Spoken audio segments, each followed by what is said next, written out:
Lecture में blood के बारे में बताया था, तो ये मेरा अगला लेक्चर है ब्लड का, और जिसने नहीं पढ़ा है वो लेक्चर उसको पहले वो पढ़ लीजिए, क्योंकि उसके अंदर मैंने कुछ बेसिक चीजें, वन लाइन क्वेश्चन जो है वो मैंने बताए हैं। उसको पढ़ लोगे तो थोड़ा सा आसानी रहेगी आपको, है ना, क्योंकि पिछली चीजें मैं रिवाइज कराऊंगा तो समय ज्यादा व्यर्थ हो जाएगा, इसलिए पहले पढ़ लीजिए। उसमें मैंने पढ़ाया क्या क्या, एक बार देख लीजिए। रक्त के बारे में पढ़ाया है, हमारा कनेक्टेड टिश्यू क्यों है ये हमारा ब्लड, इसके बारे में बताया है। हीमोटोलॉजी क्या कहते हैं, अध्ययन को कहते हैं। पीएच वैल्यू 7.4 होती है, ये मैंने पिछली बार पढ़ाया है मैंने आपको, ठीक है। मेल में कितना ब्लड होता है, फीमेल में कितना होता है, ब्लड का कार्य क्या होता है, न्यूट्रिशन ये ले जाता है एक स्थान से दूसरे स्थान तक, गैसेस को ले जाता है, O2 को ले जाता है और CO2 को वापस लाता है, यानी कि ट्रांसपोर्टर का काम करता है। ये सब पढ़ाया है मैंने पिछले लेक्चर में। एनर्जी को कैसे एक स्थान से दूसरे स्थान तक ले जाता है। रक्त का निर्माण कैसा होता है, भ्रूण में, यानी जब माँ के गर्भ में जब बच्चा होता है तो उस समय का जो ब्लड का निर्माण होता है वो लीवर में होता है, यकृत में होता है। लेकिन जब वो पैदा हो जाता है तो उसका बोन मैरो में, हड्डियों के बीच में अस्थि मज्जा होती है जिसको बोन मैरो बोलते हैं, वहां पे उसका निर्माण होता है ब्लड का।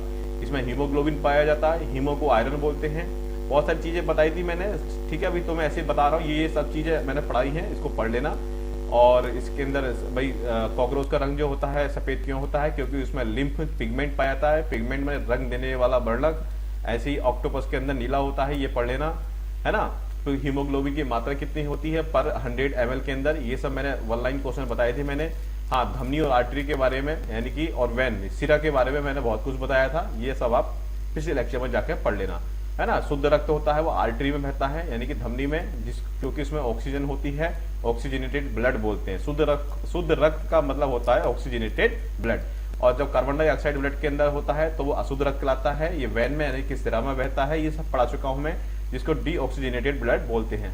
ब्लड जिन नसों के अंदर बहता है, उन नसों के अंदर कोई कमी आ जाए तो उसका नसों का अध्ययन किया जाता है, जिसको बोलते हैं क्या, एंजियोलॉजी बोलते हैं, है ना। रक्त का जो सर्कुलेशन होता है, यानी कि परिसंचरण जो होता है, वो विलियम हार्वे ने बताया था। ये सारी बातें मैं पढ़ा चुका हूं, ठीक है। अब आता है आज का लेक्चर। आज के लेक्चर में मैं आपको बता रहा हूं कि इसके घटक कौन कौन से होते हैं। घटक का मतलब होता है बच्चों कंपोनेंट, यानी कि इसके अंदर क्या क्या चीजें होती है। तो इसमें मेनली 3 चीजें होती है। एक होता है प्लाज्मा, और एक होता है हमारा क्या, ब्लड सेल, है ना, और एक होता है ब्लड कार्पल्स। यहां से क्वेश्चन बहुत कम आए हैं, ना के बराबर आए हैं। ये प्लाज्मा और ब्लड सेल जो होती है, सेल माने होता है कोशिका। ब्लड के अंदर 3 प्रकार की कोशिकाएं होती है जिसे ब्लड सेल बोलते हैं। ये ब्लड सेल जो है 3 प्रकार की होती है। एक होता है आरबीसी, आर माने रेड, बी माने ब्लड, सी माने सेल। एक होता है सेल जो होती है डब्ल्यूबीसी, व्हाइट ब्लड सेल, यानी कि श्वेत रक्त कणिका। एक होता है इसके अंदर प्लेटलेट, ये भी सेल होती है जिसे हिंदी में बोलते हैं बिम्बाणु, जो कि हिंदी में कोई मतलब नहीं है इसका। तो इन सब के बारे में पढ़ेंगे। आज तो हम पढ़ेंगे किसके बारे में, प्लाज्मा के बारे में पढ़ेंगे हम, ठीक है।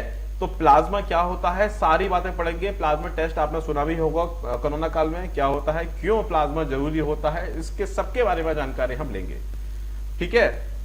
ये सब क्या है, 3 प्रकार के कंपोनेंट है। तो आइए आज स्टार्ट करते हैं, क्या प्लाज्मा स्टार्ट करते हैं हम। अब इससे पहले कुछ वन लाइन क्वेश्चन और है, मिक्स क्वेश्चन है, वो समझ लीजिए। देखिए, मान लिया एक घर ये है, समझना बहुत जरूरी है। एक घर ये है, दोनों 2 घर है, दोनों का साइज मान लिया बराबर है। अब ये बताइए, बच्चे जो होते हैं वो छोटे छोटे होते हैं। बच्चे क्या होते हैं, बच्चे मान लीजिए कोई बेबी है, वो छोटे छोटे बच्चे हैं, और ये है बहुत बड़े बड़े मोटे मोटे आदमी है, कम से कम 50-50 साल के, इनके पेट निकला हुआ है।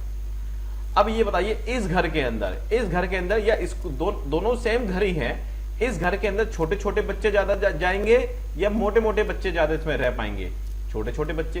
क्योंकि छोटे छोटे बच्चों का आकार क्या होता है, आकार जो होता है इनका छोटा होता है, इसका मतलब छोटा होता है, इसलिए इनकी संख्या इसमें क्या होगी, इनकी संख्या ज्यादा हो सकती है।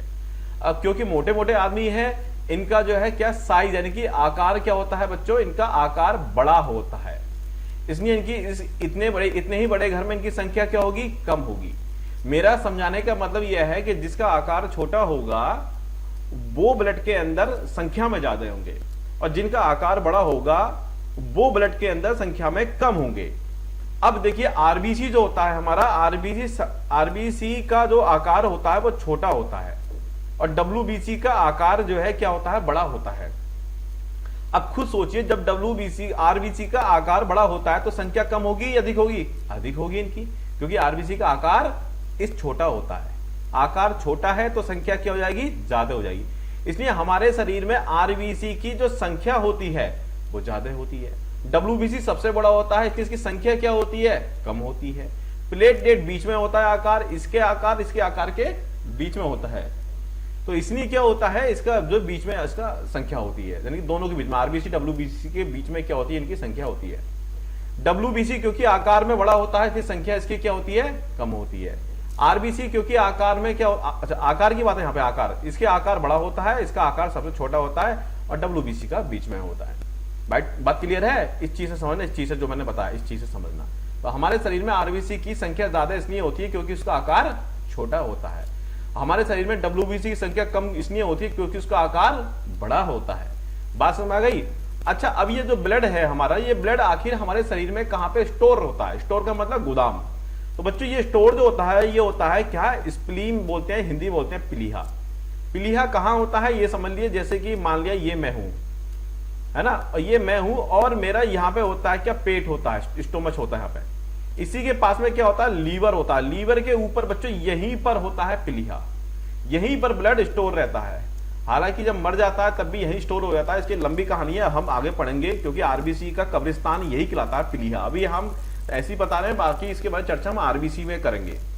तो ज्यादातर जो जब ब्लड मर जाता है तो उसका स्टोर कहाँ होता है, पिलीहा में होता है। इसलिए पिलीहा को कब्रिस्तान भी बोलते हैं ब्लड का। खासतौर से आरबीसी के संदर्भ में आया कि आरबीसी का कब्रिस्तान किसे बोलते हैं, पिलीहा को बोलते हैं।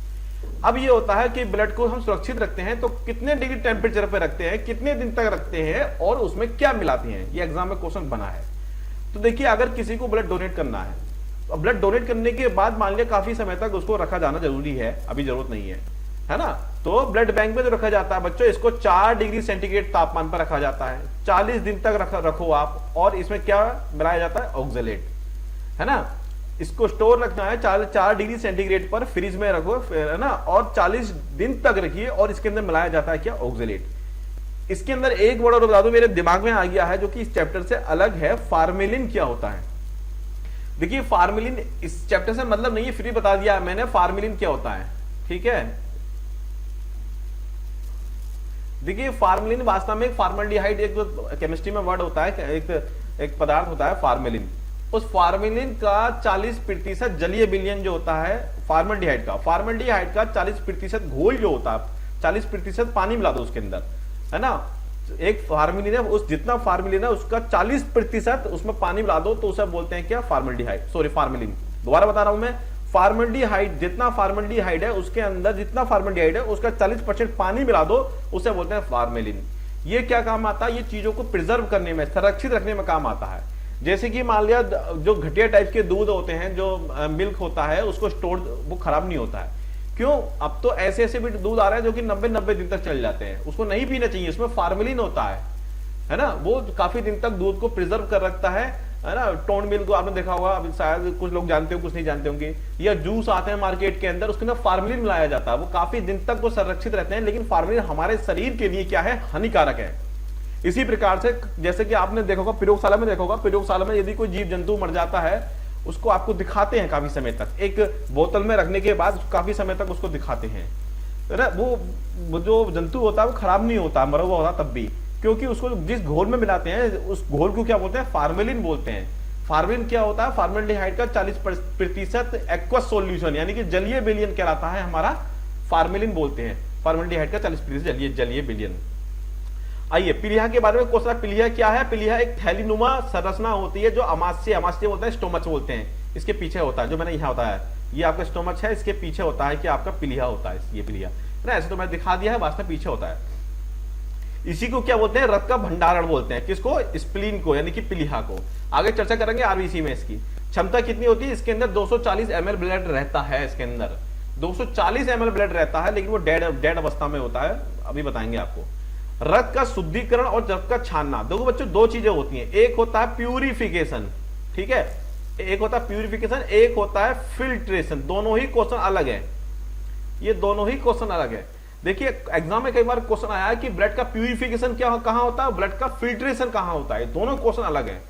और असल में प्यूरिफिकेशन का मतलब है एक ऐसा रक्त जिसमें क्या मिल जाती है, ऑक्सीजन मिल जाती है, वो शुद्ध रक्त होता है। प्योर माने शुद्ध रक्त। और ये कहां होता है, ये होता है फेफड़ों में। किसके फेफड़ों? इंसान के फेफड़ों में होता है। तो फेफड़ों में जो है रक्त के साथ ऑक्सीजन मिल जाती है, उसे बोलते हैं क्या? शुद्ध रक्त बोलते हैं। उसी को बोलते हैं प्यूरिफिकेशन। यानी कि रक्त को प्यूरिफाइड कौन करता है? फेफड़ा करता है, लंग्स करते हैं। जबकि हम जब खाना खाते हैं, जो ऐसे बहुत सारी चीजें ऐसी खाते हैं जो कि हमारे शरीर के लिए हानिकारक होती हैं, वो भी ब्लड में जाके मिल जाती हैं। वो तो फेफड़ों में नहीं गया खाना हमारे, वो तो सांस जाती है फेफड़ों के अंदर, अब खाना चला गया। डाइजेशन के बाद कुछ अनावश्यक चीजें आ जाती हैं। उस अनावश्यक चीज को जो हमारी किडनी जो है उसको छानकर अलग कर देती है, किडनी। और वो अनावश्यक चीज है मल के रूप में, मूत्र के रूप में, यूरिक एसिड के रूप में वो बाहर आ जाती है। तो मेरा कहने का मतलब यह है कि देखिए, प्यूरिफिकेशन पूछा कि रक्त का प्यूरिफिकेशन कहां होता है, तो वो होता है आपका क्या? फेफड़े। अगर रक्त का फिल्ट्रेशन पूछा जाए तो वो कहां होता है? वो किडनी में होता है। दोनों क्वेश्चन ये अलग है। मेरी बात समझ में आ गई? जल्दी जल्दी पढ़ा रहा हूं, ठीक है, समझ लेंगे आपको।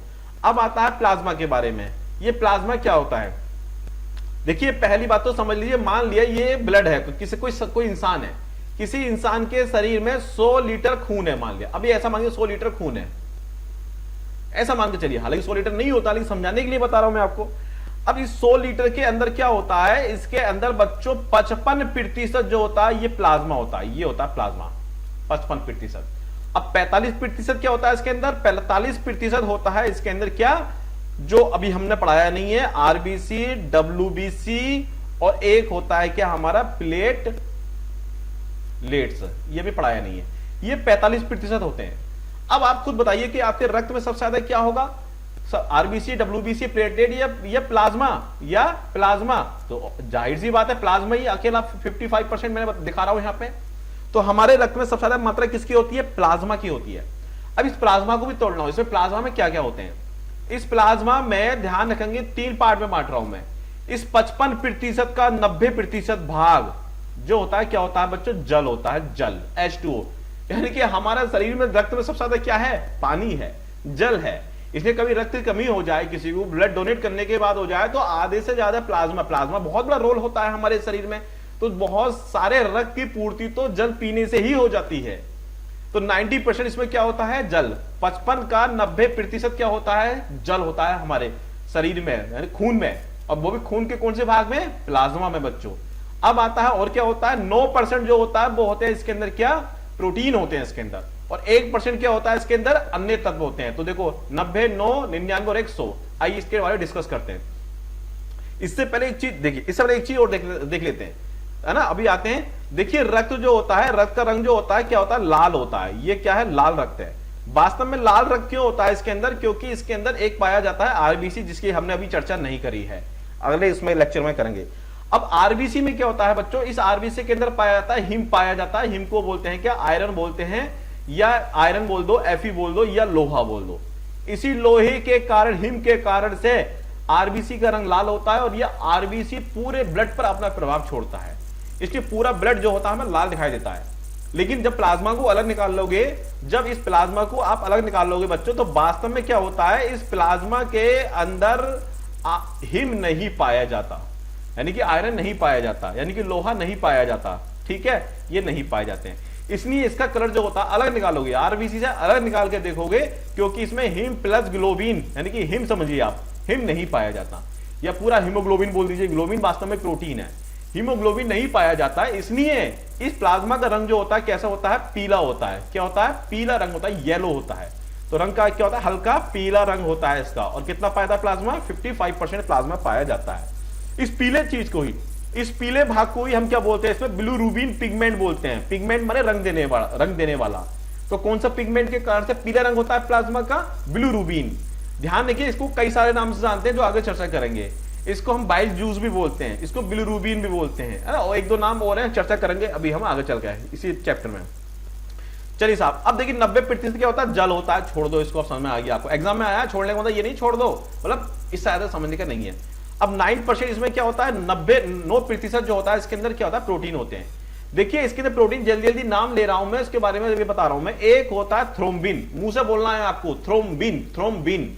एक होता है प्रोथ्रोम्बिन, प्रोथ्रोम्बिन। एक होता है फाइब्रिन, फाइब्रिन। एक होता है फाइब्रिनोजन, फाइब्रिनोजन। मुंह से बोलना है आपको ये, है ना, ठीक है। और दो की चर्चा अभी करेंगे, ये है ग्लोबुलिन और ये एल्बुमिन। इन चारों के बारे में देखिए आप, ये इन चीज चार जो होते हैं, ये चार जो होते हैं, ध्यान रखेंगे, इन चार जो होते हैं, ये चार जो होते हैं, ध्यान रखें, ये चार जो होते हैं हमारे, इसके अंदर क्या पाया जाता है, इनका काम होता है जब आपकी चोट लग जाती है, जब आपकी चोट लग जाती है तो ये रक्त का थक्का जमाते हैं। रक्त का थक्का यानी कि क्लोटिंग बोलते हैं, रक्त का जमना, रक्त का जमना बोलते हैं इसको। तो रक्त जो जमता है वास्तव में थ्रोम्बिन, प्रोथ्रोम्बिन, फाइब्रिन और फाइब्रिनोजन, इसके कारण से रक्त हमारा क्या होता है, जमता है ना। रक्त के जमने को बोलते हैं हिंदी में थक्का, इंग्लिश में बोलते हैं क्या, इसको क्लोटिंग बोलते हैं। तो रक्त हमारा जमता क्यों है, रक्त हमारा इसलिए जमता है क्योंकि ये चीजें पाई जाती हैं। आगे चल के मैं एक चीज और बताऊंगा मैं आपको कि ये जो चीजें होती हैं, इन चीज सबका जो निर्माण होता है वो होता है विटामिन के से होता है। आपने देखा भी होगा कि विटामिन के की कमी से क्या हो जाता है, एनीमिया हो जाता है। एनीमिया का मतलब होता है, एनीमिया का मतलब खून की कमी होता है। तो वास्तव में विटामिन के का काम क्या होता है, विटामिन के जो होता है, विटामिन के इन चारों चीजों को बनाता है। विटामिन के अपनी उपस्थिति में थ्रोम्बिन, प्रोथ्रोम्बिन, फाइब्रिन और फाइब्रिनोजन को बनाता है। और ये कहां होती है, प्लाज्मा में होती है। और ये क्या होता है, प्रोटीन होता है। तो कहने का मतलब मेरा यह है, ये विटामिन के जो होता है ये हेल्प करता है इन चारों को निर्माण करने में। और ये चारों ही अब क्या करते हैं, ये चारों ही जब चोट लग जाती है तो रक्त की क्लोटिंग करते हैं, रक्त का थक्का जमाते हैं ये। अब आते हैं ये ग्लोबिन और एल्बुमिन, ये आप याद कर लेना, इसके अंदर ये भी विशेष प्रकार के प्रोटीन पाए जाते हैं। अब आता है, ये समझ में आ गया है ना। और कोई बात समझ में आए तो बताना, कमेंट करना। 9% हो गया इसके अंदर। अब 1% क्या होता है इसके अंदर, 1% जो होता है इसके अंदर, एक होता है ग्लूकोज, फैट ग्लूकोज। तो ये ग्लूकोज के बाद चर्चा करेंगे। ग्लूकोज क्या होता है, ग्लूकोज का मतलब होता है मीठा, मीठापन जो होता है। इसको हम शुगर भी बोलते हैं, इसको हम कार्बोहाइड्रेट भी बोलते हैं। क्या बोलते हैं, कार्बोहाइड्रेट भी बोलते हैं। इसको हिंदी में हम शर्करा भी बोलते हैं, इसको हम सैकेराइड भी बोलते हैं। कई सारे नाम है इसके, क्या नाम है इसके, कई सारे नाम है इसके। ये सब चीजें कहां, ये सब क्या है, ये सारी चीजें क्या है, ये ग्लूकोज होती हैं। हालांकि एक चैप्टर मैंने इसका अलग बनाया है कार्बोहाइड्रेट का, कि कार्बोहाइड्रेट, मोनोकार्बोहाइड्रेट क्या होते हैं, डाई कार्बोहाइड्रेट क्या होते हैं, पॉलीकार्बोहाइड्रेट क्या होते हैं, ये मैंने चैप्टर एक अलग बनाया, लेकिन अभी समझने के लिए जरूरी है। देखिए ग्लूकोज जो होता है मीठापन होता है, ये ग्लूकोज हमको एनर्जी देता है। आप जानते हैं ये ग्लूकोज होता है, ये मीठापन जो होता है ये पूरे ब्लड में नहीं पाया जाता। हम कहते हैं ब्लड की जांच करो, ब्लड शुगर है ना, तो वास्तव में आरबीसी के अंदर ब्लड नहीं होता है, ना डब्ल्यूबीसी में होता है, ना प्लेटलेट में होता है। जो शुगर की मात्रा जो होती है वो प्लाज्मा में होती है। तो जो डायबिटीज की जांच जो करी जाती है वो जांच किससे करी जाती है, वो प्लाज्मा से जांच करी जाती है। तो ध्यान रखें, क्योंकि प्लाज्मा में क्या होता है, शुगर का दूसरा रूप क्या है हमारा, ग्लूकोज है। तो ग्लूकोज मीठापन होता है, इसलिए ब्लड के अंदर कितना मीठापन है, कम है या अधिक है, ये जांच करने के लिए हमें क्या प्लाज्मा टेस्ट कराया जाता है। प्लाज्मा से पता चलता है। ये फैटी एसिड, ये बसा है, ठीक है, केमिस्ट्री का वर्ड है फैटी एसिड। ये ग्लिसरॉल है, CH2OH, CHOH, CH2OH। आपको याद नहीं करना है, कोई मतलब नहीं है, मैंने बता दिया। मैंने आपको, जो केमिस्ट्री वाले बच्चे होंगे, साइंस वाले शायद समझ गए होंगे, लेकिन कुछ नहीं है। ग्लिसरॉल एक प्रकार का फैट है। फास्फोलिपिड, ये भी एक प्रकार का फैट है। कोलेस्ट्रॉल जो होता है एक प्रकार का फैट भी है, और एक ये स्टेरॉइड भी है। ये जल्दी समझ लीजिए, क्योंकि ऑब्जेक्टिव क्वेश्चन में हम पकड़ लेंगे वहां पर ये ना। विटामिन जो होते हैं ये भी हमारे ब्लड में कहां उपस्थित होते हैं, ये भी हमारे प्लाज्मा में होते हैं। मिनरल्स जो होते हैं, मैग्नीशियम, ये Cl ग्रुप लिखा है, सोडियम क्लोराइड, पोटेशियम और कैल्शियम, ये भी कहां होते हैं, ये भी ब्लड में होते हैं। ब्लड में कौन से भाग में, प्लाज्मा वाले भाग में होते हैं। एंटीबॉडीज, हार्मोन्स, अमोनिया, यूरिया, ये भी कहां होते हैं, ब्लड में होते हैं। यूरिया की समझिए, क्योंकि यूरिया क्या होता है बच्चों को, इसी यूरिया को बाद में क्या होता है, यूरिक एसिड बनता है। और यूरिक एसिड में पानी की मात्रा ज्यादा होती है। और मैंने बताया पानी की मात्रा कौन से भाग में ज्यादा होती है, ब्लड के प्लाज्मा में ज्यादा होती है। 90% ब्लड तो हमारा प्लाज्मा का क्या है, हमारा जल ही है। अमोनिया, ये अमोनिया बाद में यूरिक एसिड बन जाता है। तो यूरिया दोनों यूरिक एसिड यानी कि मूत्र का रूप ले लेते हैं। हार्मोन्स के बारे में चैप्टर अलग पढ़ाएंगे। एंडोक्राइन क्या होता है, एक्सोक्राइन क्या होता है, अंतःस्रावी, बाह्यस्रावी, इसके बारे में अलग बताएंगे। अब आते हैं एंटीबॉडी। आपने सुना होगा कोरोना काल में प्लाज्मा टेस्ट की बात बहुत चल रही थी, हालांकि ये फ्लॉप हो गया बाद में। उसके बारे में देख लेते हैं। मान लिया ये कोई क्या है, वायरस है कोई, ये क्या है, कोई वायरस है, कोरोना वायरस मान लीजिए इसको। अब इसको अटैक करने के लिए पहले हिम्मत, ब्लड के अंदर जो हिम्मत होती है वो होती है किसमें, प्लाज्मा में। ध्यान रखिए प्लाज्मा है, लेकिन प्लाज्मा होने से कोरोना नहीं मर सकता। पहली बात तो प्लाज्मा में होनी चाहिए क्या, हिम्मत होनी चाहिए। यानी कि हिम्मत को बोलते हैं क्या, इम्यून सिस्टम। क्या, इम्यून सिस्टम मजबूत होना चाहिए, यानी कि प्रतिरोध क्षमता। लेकिन इसे इम्यून सिस्टम पर काम नहीं चलेगा भाई। कहीं मान लो 100 आदमी है, आपको जाना है उसको मारने के लिए जाना है, एक व्यक्ति को मारने के लिए जाना है, तो एक व्यक्ति 100 आदमी से भिड़ेगा तो ये बेवकूफी हो गई ना, मूर्खता हो गई। लेकिन हाँ, यदि वो 100 आदमी है और कोई एक मशीन गन ले जाए जिसमें बहुत सारी गोलियां हैं, तो ये होगी कि समझदारी हो गई। तो प्लाज्मा के इम्यून सिस्टम से अभी कोरोना नहीं मरेगा। पहले प्लाज्मा क्या बनाएगा, वेपन बनाएगा, हथियार बनाएगा। और इसका हथियार जो होता है, वेपन जो होता है, वो क्या होता है, एंटीबॉडी होती है बच्चों। क्या होती है, एंटीबॉडी। ये एंटीबॉडी एक समझ लीजिए कोई हथियार है, कोई तोप है, कोई कुछ भी समझ लीजिए। जब प्लाज्मा का इम्यून सिस्टम मजबूत होता है तो प्लाज्मा अपने आप ही एंटीबॉडी बनाएगा। ये एंटीबॉडी बनाएगा, अब ये कोरोना को क्या होगा, मार देगा। अब जिसके शरीर में एक बार एंटीबॉडी बन गई है प्लाज्मा में, तो उसकी प्रतिरोधक क्षमता बढ़ गई है। अब किसी दूसरे इंसान को भी क्या हो गया, प्लाज्मा हो गया, तो उसका ऐसा पहला ऐसा था शुरू में, लेकिन ये फ्लॉप हो गई ये प्लाज्मा थेरेपी, सरकार ने भी मना कर दिया था। तो प्लाज्मा के अंदर जो एंटीबॉडी है, जिसको कोरोना हो चुका है, यानी कि उस जो ठीक हो चुका है, यानी कि उसने वो हथियार बनाया है, वो एंटीबॉडी बनाया है प्लाज्मा ने, तो वो जो ठीक हो चुका है उसका प्लाज्मा निकालो, वो एंटीबॉडी निकालो और जो बीमार है उसके शरीर में डाल दो। यानी कि वो हथियार आप डाल रहे हैं डायरेक्टली कोरोना को मारने के लिए। तो ये था हमारा क्या, प्लाज्मा थेरेपी या प्लाज्मा टेस्ट था हमारा। ये बात समझ गए। तो बच्चों आज के लिए इतना ही है, ठीक है। जल्दी जल्दी पढ़ेंगे, फास्ट पढ़ेंगे, बहुत कुछ सब कुछ कवर कराएंगे, अच्छे से कवर कराएंगे। पता कब चलेगा हम अच्छा पढ़ा रहे हैं, ठीक पढ़ा रहे हैं, जब हम ऑब्जेक्टिव क्वेश्चन करेंगे, इसके बहुत सारे फटाफट क्वेश्चन करेंगे, ठीक है। तो आज के लिए इतना ही है। चैनल को सब्सक्राइब कीजिए, लाइक कीजिए और कमेंट करिए, और जो भी कोई समस्या है उसको कमेंट जरूर करिए, ठीक है। पूरा वीडियो देखिए और इसके बाद इसका कुछ पार्ट बचा हुआ है, देखिए जैसे कि मैं आपको दिखा रहा हूँ प्लाज्मा का कार्य है, वीडियो लंबा हो जाएगा ना, बताते हैं आपको। ये सारी बातें हैं, ये हम पढ़ाएंगे क्या, अगले लेक्चर पढ़ाएंगे, ठीक है बच्चों। जय हिंद, नमस्कार, बाय।